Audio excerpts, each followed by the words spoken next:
Hello மக்களே, good morning. நான் தான் மேரி, கோயம்புத்தூர்லேருந்து.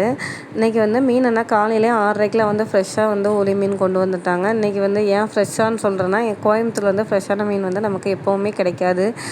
இன்றைக்கி ஓரளவு ஃப்ரெஷ்ஷாக இருந்துச்சு. ஏன்னா எங்கள் ஊர் தூத்துக்குடிங்களா, அங்கே எப்போவுமே நம்ம பிறந்து வளர்ந்ததுலேருந்து ஃப்ரெஷ்ஷான மீன் மட்டுமே சாப்பிட்டு வளர்ந்தவங்க.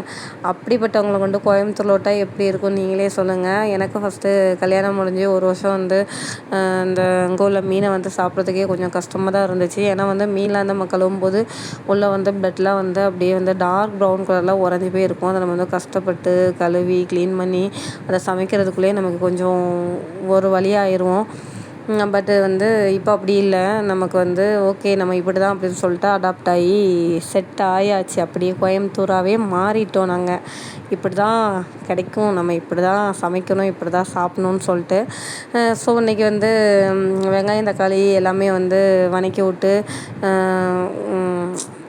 கொஞ்சம் குழம்பு திக்காக தான் வச்சுருந்தேன். ஏன்னா நான் வைக்கிற குழம்புலே ரசம் மட்டும் தான் தண்ணியாக இருக்கும். இது எல்லா குழம்புமே சாம்பார் கொண்டு எல்லாமே நான் திக்காக தான் வைப்பேன். ஏன்னா திக்காக இருந்தால் தான் குழம்பு டேஸ்ட்டாக இருக்கும், தண்ணியாக இருந்தால் குழம்பு டேஸ்ட் இல்லை அப்படின்னு சொல்லிட்டு நான் நானே ஃபிக்ஸ் பண்ணிக்கிட்டேன்.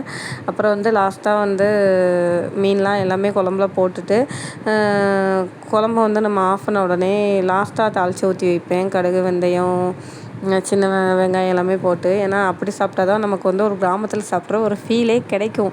ஸோ அப்படி தான் நான் எப்போவுமே வைப்பேன். அப்புறம் எல்லாமே மீன்லாம் ஃப்ரை பண்ணி பையனுக்கு ஸ்கூலுக்கு ரெடி பண்ணிவிட்டு, இனிமேல் நான் சாப்பிட்டாச்சு. மாம்பழம் பொரிச்ச மீன்லாம் வச்சு இனிமேல் பாப்பாவை கொண்டு ஸ்கூலில் விடணும்.